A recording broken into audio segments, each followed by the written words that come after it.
Hello everyone, welcome to Cherry Aspirant. तो Jharkhand BEd की second round counselling complete होने के बाद सारे बच्चों को अलॉटमेंट लेटर दे दिया गया है और उनको चॉइस फिलिंग होने के बाद यानी जो सिलेक्शन लिस्ट निकला है उससे रिलेटेड बीएड कॉलेज उनको मिल चुका है कि जो भी बीएड कॉलेज उन्होंने सेलेक्ट किया था काउंसलिंग में वो बीएड कॉलेज उनको मिला हुआ है कि अब आप जाके एडमिशन करा सकते हैं। अगर आप एडमिशन नहीं कराए हैं तो जाके करा लें। आज की वीडियो में हम बात करने वाले हैं दोस्तों कि अगर आप फर्स्ट काउंसलिंग में कोई कॉलेज में एडमिशन लेते हैं, कोई भी बीएड कॉलेज में, और आप चाहते हैं कि इस फर्स्ट वाले कॉलेज में आप ना रह के किसी दूसरे कॉलेज में एडमिशन ले ले, ठीक है, सेकेंड कोई कॉलेज में, तो क्या ऐसा करना संभव है कि नहीं, कहाँ तक संभव है, क्या क्या प्रोसेस हो सकते हैं इसके, कब तक लिमिटेड होता है इसका टाइम, कब आप करवा सकते हैं ट्रांसफ़र, कब नहीं करवा सकते हैं, और उसके क्या क्या मतलब आपको फुलफ़िल करना होगा इसके लिए, तो वो सब चीज़ मैं आपको बताने वाला हूँ।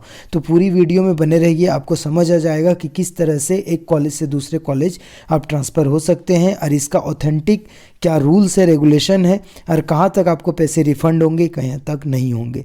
तो अगर आप चैनल पे नए हैं दोस्तों तो लाइक सब्सक्राइब करना ना भूलें और हाँ, बेल आइकन को दबाना भी नहीं भूलिएगा। तो चलिए वीडियो को शुरू करते हैं।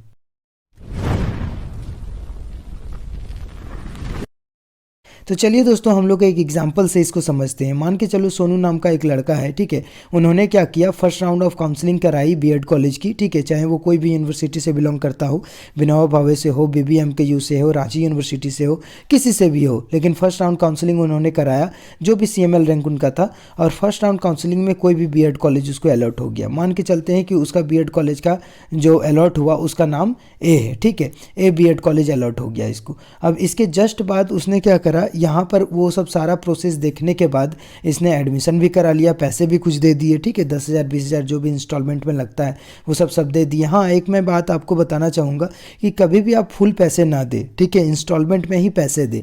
ये नहीं कि 5,000 2,000 बचाने के चक्कर में आप एक ही बार 1.5 लाख रुपये या 1 लाख रुपये या 50,000 रुपये पेड कर देते हो, तो वो चीज़ आप ना करें तो आपके लिए बेटर रहेगा। आपके पास ऑप्शंस रहेंगे कि चलो 10,000 गया तो गया, बट मैं अच्छे से 12,000 गया तो गया, तो मैं एक अच्छे कॉलेज में एडमिशन ले सकता हूँ, ठीक है। तो ये चीज़ आप गलती ना करें। तो अभी मैं बता रहा था आपको कि सोनू नाम का एक लड़का है जो कि कॉलेज ए में एडमिशन ले लिया फर्स्ट राउंड ऑफ काउंसलिंग में। वो चाहता है कि वो उस कॉलेज में ना रहे और कॉलेज बी में वो जाना चाहता है, ठीक है, और वहाँ पे क्योंकि यहाँ पे कुछ अगर दिक्कतें आ रही होंगी तो वो कॉलेज बी में ट्रांसफ़र कराना चाहता है अपना। अब ये चाहता है कि इस कॉलेज में जाने के बाद, एडमिशन कराने के बाद बहुत ऐसी बातें हैं जिनके कारण वो यहाँ पर इस कॉलेज में नहीं रहना चाहता है, कोई भी जेन्युइन रीज़न रहा होगा उसका, तो वो चाहता है कि हम क्यों ना कॉलेज बी में शिफ्ट हो जाएं, वो घर के सामने है, वो किसी भी तरह से एग्जामिनेशन को लेकर ज़्यादा दिक्कत नहीं करता है, मतलब सुख सुविधा ज़्यादा उसमें है, ठीक है, वो ज़्यादा कंफर्टेबल कॉलेज ए की तुलना में कॉलेज बी को समझ रहा है, तो इसीलिए वो चाहता है कि कॉलेज ए में अब नहीं रह के मेरा ट्रांसफ़र कॉलेज बी में हो जाए।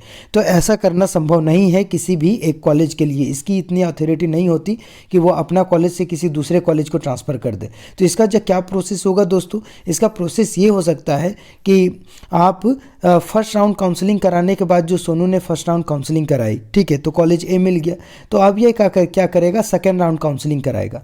और सेकेंड राउंड काउंसलिंग कराते समय इस चीज़ का हमेशा ध्यान रखेगा कि उसी कॉलेज को आप वो चॉइस फिलिंग करेगा जिसमें उसको एडमिशन लेना है, ठीक है। अगर वो सेमी गवर्नमेंट और गवर्नमेंट हो और अगर सीएमएल रैंक सही नहीं आया है उसका तो अलग बात है, बट वही कॉलेज उसको सेलेक्ट करना है प्राइवेट में या सेमी गवर्नमेंट में जो कि वो लेना चाहता है। अगर वो कॉलेज सी में भी एडमिशन लेना चाहता है, कॉलेज ए की तुलना में बी और सी उसको अच्छा लग रहा है, तो वो सिर्फ और सिर्फ 2 ही कॉलेज सेलेक्ट करेगा, क्योंकि ए में तो उसका एडमिशन हो चुका है, अब वो बी या सी चाहता है तो किसी भी तरह से 2 ही वो कॉलेज सेलेक्ट करेगा, ठीक है।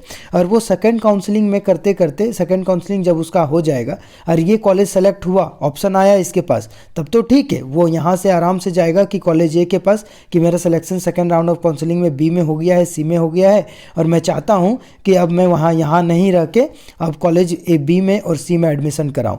तो इनकी ये इतनी पावर होती है, यानी इनका ये हक बनता है स्टूडेंट्स का कि यहाँ से अब वो टीसी ले और अपना पसंदीदा कॉलेज जो भी उसको अलॉट हुआ है सेकंड राउंड में वहाँ जाके वो एडमिशन करा सकता है। तो ये इसका प्रोसेस हो गया। रही बात पैसों की, जो कि उसने फर्स्ट राउंड काउंसलिंग कराते समय, एडमिशन के समय इसको दिया है, तो जब ये पढ़ेगा ही नहीं तो वो पैसे वो रखेंगे नहीं, ये नियम है गवर्नमेंट टीचर ट्रेनिंग का, रांची का मैं बताता हूँ। वहाँ पर जब ये फर्स्ट राउंड काउंसलिंग के बाद बच्चे गए थे और वहाँ पर एप्लीकेशन ख़त्म हो गया था पिछले साल को लेकर, अभी एफिलिएशन मिल चुका है, 20-22 सेशन के जो बच्चे थे उनका एडमिशन होने के बाद 10,000 रुपये वहाँ लगता है फर्स्ट काउंसलिंग के समय, ठीक है, एडमिशन के समय। तो वहाँ पे जो उसने पेड करा वो सब उसको लौटा दिया गया जब वो विनोबा भाई यूनिवर्सिटी हजारीबाग का जो कॉलेज है, government teacher training college Hazaribagh और देवघर, उन्होंने जब देखिए जो गवर्नमेंट टीचर ट्रेनिंग रांची में मिल गया उसको सीट, तो कंफर्म है कि हजारीबाग और देवघर में भी मिल ही जाएगा, क्योंकि ये हॉट कॉलेज में से एक आता है रांची, ठीक है। तो इसीलिए क्या हुआ, उनके सारे पैसे लौटा दिए गए, यानी 10,000 का 10,000 उनको लौटा दिए गए। और फिर वो 20-22 सेशन के कुछ बच्चे वहाँ चले गए, कुछ बच्चे वहीं पर रह गए और अपनी एफिलिएशन को लेकर लड़ने लगे, ठीक है। काफ़ी मेहनत करा उन्होंने और फाइनली एफिलिएशन मिल चुका है। और अभी इस साल उनका जो 22-24 सेशन है, ठीक है, उनका एडमिशन हो रहा है। बहुत सारे बच्चे ने एडमिशन भी कराया, वहाँ का एफिलिएशन है। तो चलिए उस टॉपिक पर हम लोग आते हैं कि कॉलेज ए से कॉलेज बी जाने के लिए इनके पास एक ऑप्शन ये है कि वो सेकेंड राउंड काउंसलिंग कराए, और सेकेंड राउंड काउंसलिंग में उसको बी या कॉलेज सी मिल गया, वहाँ पर वो आराम से एडमिशन करा ले। यहाँ से टीसी लेने के बाद या यहाँ पर सारे उसके कागजात जो भी जमा है वो सब लेने के बाद कॉलेज बी या सी चले जाए। रही बात पैसों की, तो कॉलेज ए सारे पैसे लौटा देगा, या आपकी राइट से वहाँ पर आप बात कीजिए, बिल्कुल मिल जाएगा। हाँ, बरगलाने के लिए आपको बहुत कुछ बोला जाएगा कि नहीं पैसे नॉन रिफंडेबल होते हैं, ये होते हैं, वो होते हैं। जब गवर्नमेंट टीचर ट्रेनिंग लौटा देता है दोस्तों, ठीक है, तो कोई भी लौटा सकता है, ये रूल है, ठीक है। आप उसके खिलाफ केस भी कर सकते हैं, उसके खिलाफ बोल भी सकते हैं, या आपकी राइट से कि हाँ वो सब हो सकता है, ठीक है, मैंने आपके पैसे दे देंगे।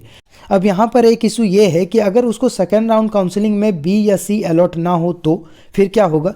तो दोस्तों आपको थर्ड राउंड काउंसलिंग के लिए इंतजार करना पड़ेगा, और फिर यही काम करना पड़ेगा कि आपकी चॉइस फिलिंग में बी या सी कॉलेज आप चॉइस फिलिंग में दीजिएगा। फिर वहाँ पे अगर आपको मिलेगा तो थर्ड राउंड में जाइएगा। अगर ऐसा हो दोस्तों कि थर्ड राउंड काउंसलिंग में भी बी और सी नहीं हो तो फिर आपको क्या करना पड़ेगा। हम मानते हैं 600 रुपया करके आपका जो काउंसलिंग फीस है वो आपको देना पड़ रहा है, ठीक है। ये बहुत ही दर्दनाक स्थिति है किसी भी स्टूडेंट के लिए कि इतना पैसा वो कहाँ से लगाएगा, लेकिन इसके अलावा कोई उपाय भी तो नहीं है। हाँ, एक उपाय है, आपका थर्ड राउंड या सेकेंड राउंड काउंसलिंग में अगर नहीं मिला और कॉलेज ट्रांसफ़र कराना चाहते हैं तो आपके पास एक ऑप्शन आता है ओपन काउंसलिंग का। ओपन काउंसलिंग क्या होता है, इसका वीडियो मैंने पिछले वीडियो में डाल रखा है, आप वहाँ पर जाके डिस्क्रिप्शन में जाके या फिर इस वीडियोज़ के लिंक में जाके इस चैनल पे जाके आप सर्च कर सकते हैं, वहाँ पे देख सकते हैं।